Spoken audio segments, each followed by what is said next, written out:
Good evening students, god bless you और welcome to my YouTube channel Baluni sir commerce classes में आपका स्वागत है। मैं पढ़ा रहा हूँ आपको डिसोल्यूशन ऑफ पार्टनरशिप फॉर्म और क्वेश्चन नंबर 21 तक के सारे पार्ट्स मेरे यूट्यूब पे अपलोड है। और आज जो क्वेश्चंस लेके चल रहे हैं, प्रॉब्लम्स आ रही है स्टूडेंट्स की, क्वेश्चन नंबर 22 को लेके आ रही है और बहुत ही अच्छा क्वेश्चन है, बेहतरीन। और 2019 सीबीएसई में भी पूछा गया है ये। और डिसोल्यूशन फॉर्म और क्वेश्चन नंबर 22 टीएस ग्रेवाल का है। देखें, आशीष एंड कनब पार्टनर हैं, शेयरिंग प्रॉफिट रेशियो है 3:2। 31 March 2018 their balance sheet was as follows. Balance sheet दे रखी है 31 मार्च 2018 की। तो बैलेंस शीट पे एक नजर मारोगे, एसेट साइड और लायबिलिटी साइड। नीचे की एडजस्टमेंट हम बाद में पढ़ेंगे, नीचे की एडजस्टमेंट हम क्या करेंगे, बाद में पढ़ेंगे। और जब सबसे पहला मैंने आपको बताया था, इसका क्वेश्चन उतारने की 2 नंबर मिलते हैं, सीबीएसई आपको 2 नंबर वैसे ही दे देता है। ये क्वेश्चन जो खाली रियलाइजेशन अकाउंट बनाने का आया होगा तो 4 मार्क्स में पूछा गया। कितने मार्क्स में पूछा गया होगा? 2 मार्क्स सिर्फ उतारने के ही है। तो आप एसेट्स, सारी एसेट्स को ट्रांसफर करो सिवाय 4 एसेट्स को छोड़कर। मैंने आपको बताया था जितनी भी एसेट्स होती हैं और लायबिलिटीज होती हैं as it is book value पे ट्रांसफर हो जाती है। एसेट्स में 4 एसेट्स नहीं आती। अगर एसेट साइड में ये 4 चीजें दी गई हैं, इनको छोड़ दो। पार्टनर्स के कैपिटल अकाउंट छोड़ दो, ठीक है, कैश और बैंक अकाउंट छोड़ दो, लोन अकाउंट छोड़ दो और debit balance profit and loss का, ये 4 चीज छोड़ दो, बाकी सारा ट्रांसफर कर दो रियलाइजेशन अकाउंट में। तो करो। बैंक अकाउंट ट्रांसफर करेंगे या नहीं करेंगे बताओ? नहीं करेंगे। स्टॉक करेंगे, yes. Debtor, yes. Furniture, yes. Plant, yes. Investment, yes. Profit and loss को नहीं करेंगे। As it is book value पे ट्रांसफर करो। क्या लिखेंगे यहाँ पे? To sundry assets.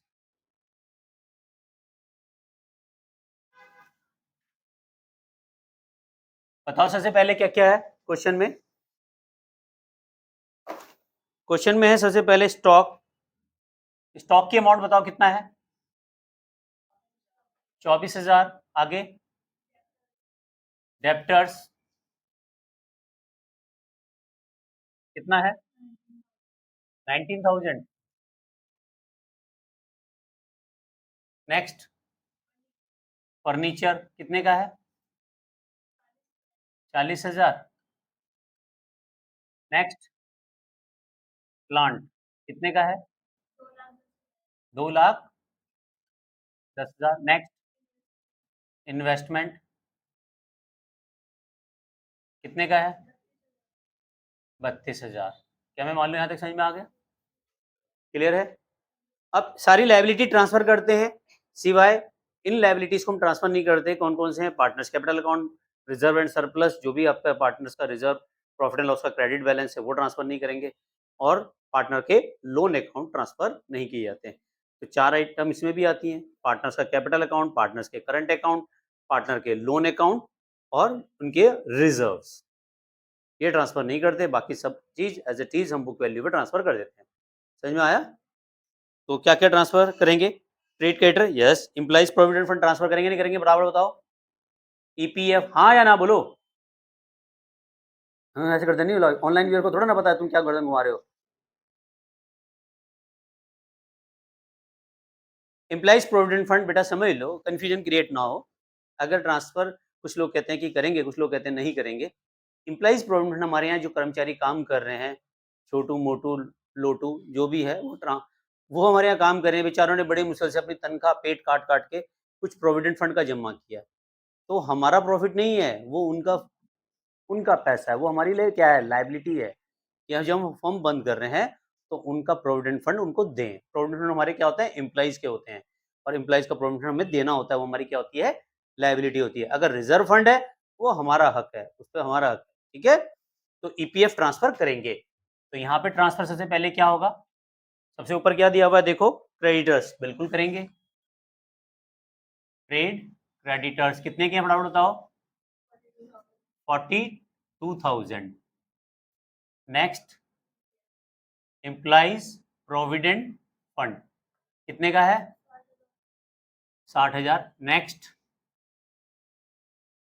अब ये देखो, मिसिस आशीष लोन।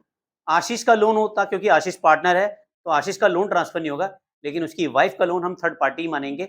वाइफ से नहीं लेता, बैंक से लेता, तभी तो ट्रांसफर करते। तो वाइफ का लोन भी यहाँ पे ट्रांसफर करेंगे, नहीं तो आशीष को घर पे जाकर खाना नहीं मिलेगा। आशीष लोन अकाउंट, तो वाइफ का लोन ट्रांसफर करेंगे। तो 9,000। मेरे एक दोस्त है, उसका नाम भी आशीष है। अगर वो इस टाइम ये वीडियो देख रहा होगा तो ध्यान रखें भाई, भाभी का लोन जो लिया आपने वापस जरूर करें, नहीं तो फिर भैया आप ही जिम्मेदार हैं। कनव लोन, कनव के लोन को हम ट्रांसफर नहीं करेंगे। रीजन, कनव क्या है, हमारे यहाँ पार्टनर है, पार्टनर का लोन ट्रांसफर नहीं करते। मैंने बताया था पार्टनर का कैपिटल अकाउंट ट्रांसफर नहीं करेंगे, पार्टनर का लोन ट्रांसफर नहीं करेंगे, रिजर्व एंड सरप्लस ट्रांसफर नहीं करेंगे, और प्रॉफिट एंड लॉस का क्रेडिट बैलेंस ट्रांसफर नहीं करेंगे, और पार्टनर्स के करंट अकाउंट भी ट्रांसफर नहीं करेंगे। वर्कमैन कंपनसेशन फंड, अब देखो वर्कमैन कंपनसेशन फंड के अगेंस्ट कोई लायबिलिटी है तो हम उस लायबिलिटी को ट्रांसफर करते हैं, बट वर्कमैन कंपनसेशन फंड को ट्रांसफर नहीं करते। समझ में आ गया? दोबारा समझाऊं, वर्कमैन कंपनसेशन फंड अगर क्वेश्चन में दिया गया है तो वो रियलाइजेशन अकाउंट में ट्रांसफर नहीं किया जाएगा, क्योंकि वर्कमैन कंपनसेशन फंड के अगेंस्ट अगर कोई लायबिलिटी है तो वो लायबिलिटी आएगी हमारी यहाँ पे बस, ठीक है, और लायबिलिटी नहीं है तो फंड ट्रांसफर नहीं किया जाएगा। समझ में आ गया या दोबारा समझाऊं? आ गया? अगर वर्कमैन कंपनसेशन फंड के अगेंस्ट कोई लायबिलिटी नहीं है तो क्या ये ट्रांसफर होगा? नहीं होगा। और वर्कमैन कंपनसेशन फंड के बारे में कोई भी इंफॉर्मेशन नहीं दी गई है क्वेश्चन में, तब भी ट्रांसफर होगा? नहीं होगा। मतलब कसम खा लो, वर्कमैन कंपनसेशन फंड को ट्रांसफर नहीं करना है, ठीक है। ये भी रिजर्व फंड की तरह ही होता है, जनरल रिजर्व की तरह ही होता है, लेकिन अगर इसके अगेंस्ट कोई लायबिलिटी है तो बिल्कुल रियलाइजेशन अकाउंट में ट्रांसफर की जाएगी। नेक्स्ट देखें, अब भैया इसकी लायबिलिटी लुबिलिटी के नीचे देखेंगे, तब बाद में बात है। इन्वेस्टमेंट फ्लक्चुएशन रिजर्व ट्रांसफर होगा नहीं होगा बताओ? बिल्कुल होगा, इन्वेस्टमेंट है यहाँ पे देखो, तो इन्वेस्टमेंट फ्लक्चुएशन रिजर्व भी आएगा।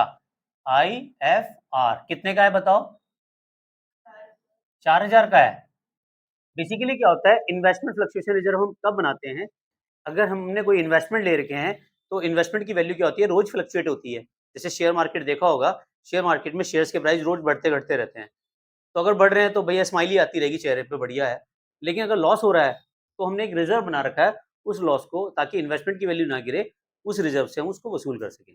ऐसे किसी भी एसेट्स के अगेंस्ट हमने कोई रिजर्व बनाए हैं, जैसे डेप्टर के अगेंस्ट कोई रिजर्व बनाए हैं, तो उनको as it is realisation account में ट्रांसफर कर दें, ठीक है, क्लियर है। तो इन्वेस्टमेंट फ्लक्चुएशन रिजर्व आएगा। अब ये देखिए कैपिटल अकाउंट आएंगे नहीं आएंगे? सर कैसे आएंगे, अभी तो आपने बताया कि कैपिटल को ट्रांसफर नहीं करना है, तो नहीं करना है, नहीं बोले तो नहीं। तो अब मुझे बताओगे जरा, थोड़ा यहां तक आवाज आनी चाहिए, एसेट्स में कौन कौन सी चीजें ट्रांसफर नहीं की जाती? जोर से बोलो यार, यहां तक आवाज आनी चाहिए। कैश अकाउंट ट्रांसफर नहीं किया जाएगा, बैंक नहीं किया जाएगा, पार्टनर्स के कैपिटल अकाउंट, पार्टनर्स का करंट अकाउंट, पार्टनर्स का loan account, debit balance profit and loss, building होगा। ऐसे थोड़ा ना चल रहा, तोता उड़ मैना उड़ कुत्ता उड़ है तो उड़ा दो, बिल्कुल सही बात है, ये ट्रांसफर नहीं होगा। अच्छी, लायबिलिटी में ट्रांसफर कौन सी नहीं होगी? सारी लायबिलिटी ट्रांसफर होंगी, सिवाय कौन कौन सी? पार्टनर्स के कैपिटल अकाउंट ट्रांसफर होंगे, पार्टनर्स के करंट अकाउंट नहीं होंगे, रिजर्व एंड सरप्लस नहीं होंगे, क्लियर हो गया ना। वर्कमैन कंपनसेशन फंड, आवाज ढंग से नहीं आ रही, कॉन्फिडेंस वाली नहीं आ रही है। अभी कसम दी थी काली माता की तुम्हें, वर्कमैन कंपनसेशन फंड ट्रांसफर नहीं करना, फिर भी कर रहे हो उसे, फिर भी सोच रहे हो कि करें ना करें। प्रोविडेंट फंड होगा, अरे यार गरीब मजदूर रामू काका का है वो, समझ लेना, रामू काका बेचारे बूढ़े हो गए हैं, उनका प्रोविडेंट फंड है, हमें देना पड़ेगा। तो यहां तक मान लो समझ में आ गया, क्लियर है, वन शॉट। चलिए आगे देखें, यहां तक हो गया भाई, अब तो हमारा काम खत्म हो गया। इतने उतारने के आपको सीबीएसई 2 नंबर दे देगा, एक नंबर इंगे देगा, एक नंबर उंगे देगा, इंगे उंगे मिलाओगे तो 2 नंबर मिल जाएंगे, ठीक है अल्लाह जी, सब ठीक। 16 तारीख को तो तुम्हारा वो है इस बार छुट्टी। चलिए तो स्टार्ट करेंगे। यार आपके यहाँ त्योहार है, आपको पता नहीं है, मुझसे पूछ रहे हो हैं? On the about date they decided to dissolve the firm, उन्होंने क्या किया, फर्म को डिसॉल्व कर दिया। जब फर्म डिसॉल्व कर दिया तो सारी एसेट्स को बेचा जाएगा और लायबिलिटीज का पेमेंट किया जाएगा। और एसेट्स लायबिलिटी के केसेस में मैंने आपको जनरल एंट्री में इसके वन शॉट में ही सारे आपके कॉन्सेप्ट समझाए थे, कैसे कैसे आप इनको करोगे, कितने केसेस होते हैं। अगर ये वाली वीडियो देख रहे हैं तो प्रीवियस वीडियो को जाके जरूर देखें, जहाँ पे मैंने ये सारी चीजें सिखाई हैं, आपको कभी भी दिक्कत नहीं आएगी किसी भी टॉपिक में। तो आशीष एग्री हो रहा है फर्नीचर को लेने में 38,000, और कह रहा है मैं अपनी घरवाली का लोन दे देता हूँ। भाई घरवाली के लोन पे नजर मारो, कितने का है? 9,000, और फर्नीचर ले रहा 38,000 का। वाह बेटा, कोई बात नहीं, बाकी एडजस्टमेंट करेंगे। तो उसकी घरवाली का लोन हमें नहीं देना, कौन देगा? आशीष जाने, ठीक है ना। आशीष हेलमेट पहन के जाएगा, बात तो लगा, दोस्ती है मेरा वैसे भी, मैं जानता हूँ घरवाले का लोन तो दे ही देगा, नहीं तो पिटेगा घर जाके। तो आशीष का लोन कौन, ये मिसिस आशीष का लोन कौन दे रहा है, आशीष दे रहा है। तो यहां लिखेंगे आशीष कैपिटल अकाउंट, और यहां लिख देंगे मिसिस आशीष लोन अकाउंट चुकता। कितने का बताओ, कितने का चुकता हो गया, 9,000 का। कुत्ता नहीं बोल रहा हूं, चुकता बोल रहा हूं, पता नहीं क्या सुनने में लगेगा आज। और यहां पे क्या लिखेंगे, आशीष कैपिटल अकाउंट, क्या लिया इसने, फर्नीचर। कितने का ले लिया, यहां तक समझ में आया नहीं आया बताओ, दोबारा समझाऊं या आ गया। भाई वाइफ के लोन को इधर ले आओ, फर्नीचर को उधर ले जाओ, ये सब ऐसे चलेंगे। हाँ ऐसे, ऐसे क्रॉस भी ऐसे मारते हो ना, ऐसे ही चलो, ये वाली साइड इधर जाएगी तब खत्म होगी, और ये वाली साइड इधर जाएगी तो खत्म होगी। तो फर्नीचर तो निकल गया भाई, ये हो गया टिक, खत्म हो गया हमारा। ठीक है, 40,000 का फर्नीचर ने 38 में ले लिया और कहा वाइफ का लोन मैं दे दूंगा, खत्म हो गई, हम कोई एंट्री नहीं करेंगे, हमारी तरफ से दोनों चले गए। चलिए अगला देखो, डेप्टर से रियलाइज हो रहा 18,500 रुपए और प्लांट से 10,000 ज्यादा। ठीक है भाई, तो यहाँ क्या लिखोगे, बाय कैश अकाउंट, और इससे क्या हो रही है, जो एसेट्स हैं वो रियलाइज्ड हो रही हैं। कितने में हो रही है देखो बताओ, डेप्टर से कितना मिल रहा है बताओ, 18,500, और वो कह रहा है प्लांट से 10% ज्यादा मिल रहा है। प्लांट दिल मांगे मोर 10% मोर, तो प्लांट कितने का है बताओ, 2,10,000 का है। 2,10,000 को 10% से बढ़ाओगे तो कितना आएगा, 21,000। 2,10,000 प्लस 21,000 कितना हुआ, 2,31,000। प्लांट कितने से हो रहा है, 2,31,000। क्या मैं मान लू, ये समझ में आ गया। देखो बड़ा आसान है, जैसा जैसा कहेगा वैसे वैसे करते जाओ। ये जो आपने यहाँ ट्रांसफर किया है, इसको जब तक यहाँ नहीं लाओगे खत्म नहीं होगा, और जो ये वाली चीज है जब तक यहाँ नहीं आएंगी तब तक वो खत्म नहीं होगी। ठीक है, नेक्स्ट देखो, फिर क्या कह रहा है, Kanav took over 40% of the stock. कह रहा, ये बड़ी इंपॉर्टेंट एडजस्टमेंट है, यहां पे बच्चे कंफ्यूज जाते हैं। वो कह रहा 40% स्टॉक को 20% कम पे ले रहा है, बाकी का स्टॉक 10% ज्यादा पे बिक रहा है।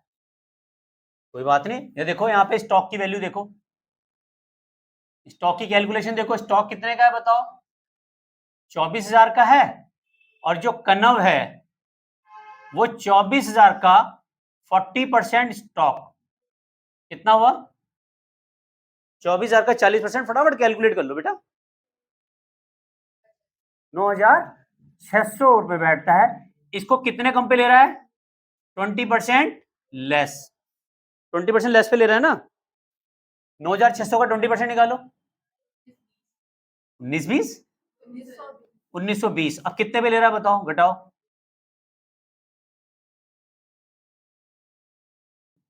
बेटा 9,600 में से 1920 माइनस करो,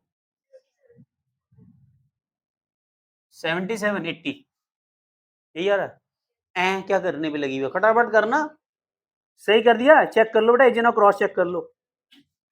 तो यहाँ पे क्या आएगा, बाय कनव कैपिटल, और ये क्या जाएगा, स्टॉक। कितने का लिया इसने स्टॉक, बहुत अच्छा, इसीलिए कह रहे हैं बेटा एक बार चेक कर लिया करो, नहीं तो आंसर डेली नहीं होने के। एक दो जने कैलकुलेट रखो अपने, फटाफट कैलकुलेट करो, गेम खेलने में लगा हुआ यहाँ उसमें देख, तो कैलकुलेट करना फटाफट। वो गेम में भी तेरा हाथ चलता है ऐसे टक टक टक टक टक टक टक है, उसकी प्रैक्टिस है, और इसकी प्रैक्टिस नहीं है जो एग्जाम में काम आनी है। ठीक है बेटा, तो यहाँ कनव ने कितने में लिया, 7680। अब बताओ स्टॉक कितना बचा, 24,000 में से 9,600 माइनस कर दो तो कितना बचता है, यानी कि एक तरह से ऐसे भी कर सकते हो, 24,000 का 60% निकाल लो, 6 चुकी 24, 6 दूनी 12, 14,400। अब ये 10% ज्यादा बिक रहा है, 10% क्या हो रहा है, मोर, तो 1440 प्लस कर दो, 14,400 में 1440 जोड़ो, 15,840। तो यहाँ आ जाएगा स्टॉक 15,840। बताओ समझ में आया नहीं आया, या दोबारा समझाऊं, आ गया। कंफ्यूजन है तो एक बार और क्लियर करूं, सबको क्लियर है? स्टॉक था 24,000 का, 40% आया 9,600, कनक इसको 20% कम पे ले रहा है, तो कितने में ले रहा है? 7,680 स्टॉक था। बाकी जो स्टॉक था या तो ये माइनस कर दो या इसका 60% निकाल के 10% बढ़ा दो। ठीक, आगे बढ़ो। Trade creditor took over investment full settlement. जो क्रेडिटर्स हैं उन्होंने इन्वेस्टमेंट ले लिए फुल सेटलमेंट में। क्रेडिटर कितने के हैं? 42,000 और इन्वेस्टमेंट कितने के हैं? 32,000। कहा खत्म, खत्म। इसके लिए क्या करेंगे? कौन सी एंट्री पास करेंगे? नो एंट्री, हम नहीं करेंगे एंट्री। ना इन्वेस्टमेंट बिकेंगे ना क्रेडिटर को पेमेंट करेंगे। क्रेडिटर को हमने कहा ये लो इन्वेस्टमेंट, अब तुम बेचो इन्हें जाके, तुम्हारा हिसाब चुकता। देखना मत यहाँ पे दोबारा। कनव एग्री हो रहा है take over responsibility of continuation dissolution expenses. वो कह रहा है कि मैं सारा डिसोल्यूशन खर्चे करूंगा और रेम्यूनरेशन मिलेगा उसको 12,000 रुपये, बियर करेगा सारे वो रियलाइजेशन के एक्सपेंसेस, जबकि एक्चुअल में खर्चे हुए 8,000। भैया हमने कहा था अगर एक पार्टनर रियलाइजेशन के एक्सपेंसेस बियर कर रहा है तो खर्चे वही करेगा, चाहे 1 रुपए कर चाहे 1 लाख कर, उसे फिक्स अमाउंट मिलेगी। फर्म कितना दे रही है ये बताओ? फर्म कितना दे रही है? यहां तक आवाज नहीं थी ना, बोलो। 12,000 दे रही है, तो हम कितने से एंट्री करेंगे? 12,000 या 8,000? उसने 8,000 खर्च किए, 8 के 80 कर, हमें क्या लेन देना भाई? 8,000 कर या 80,000 कर, वो तो हमने उसको कितना देना है? 12,000। तो यहां लिखेंगे टू कनव कैपिटल अकाउंट और यहां लिखेंगे रियलाइजेशन एक्सपेंसेस। कितने दे रहे हैं उसको? क्या मैं मान लूं? यहां तक समझ में आया? अब कुछ बचा है यहाँ पे? खत्म, खत्म। अब प्रॉफिट और लॉस की कैलकुलेशन कर लो। सबसे पहले यहाँ वाला टोटल करो, कितना आ रहा है बाहर? 18,500, 2,31,000 प्लस 15,840, फटाफट जोड़ो। कितना कितना है? 1 लाख 2,65,000। अच्छा 2 लाख, हाँ कितना? 340। चलिए ठीक है, अब इसे जोड़ दो सारा, क्योंकि इसमें तो प्रॉफिट आ रहा है हमारा। तो प्रॉफिट को ट्रांसफर करेंगे रियलाइजेशन अकाउंट में, सॉरी पार्टनरशिप अकाउंट में, to profit transfer to partners capital account.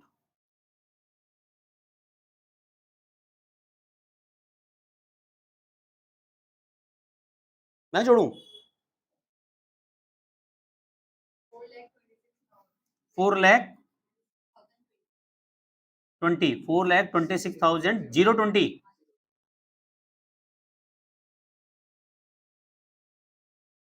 चलिए 4,26,000। अब इसको जरा माइनस करो, कितना आ रहा प्रॉफिट?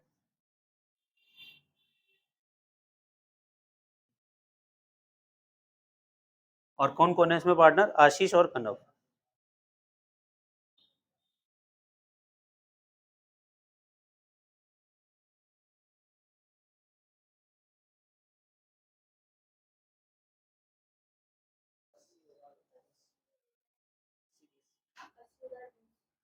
कब प्रॉफिट आ रहा है? कोई चीज छूट तो नहीं गई है? एक मिनट देखो, ओहो एक चीज छूट रही है, बताओ। एक तो क्रेडिटर्स को हमने कर दिया खत्म, आशीष लोन को खत्म कर दिया। क्या हमने ईपीएफ किया? नहीं किया। तो ईपीएफ के बारे में कोई भी इंफॉर्मेशन हमें नहीं दी गई है, तो मान लेना ये बुक वैल्यू पे ही पे कर दिया है।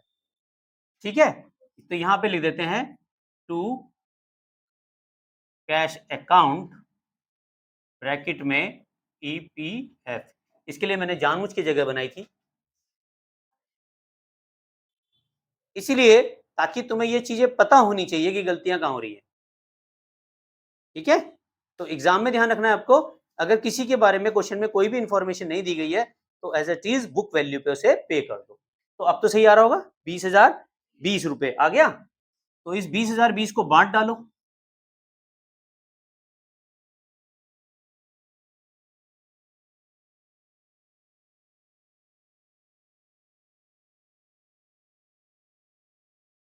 बीस हजार बीस को बांटो 3:2 में। 12,000 12 रुपए और यहां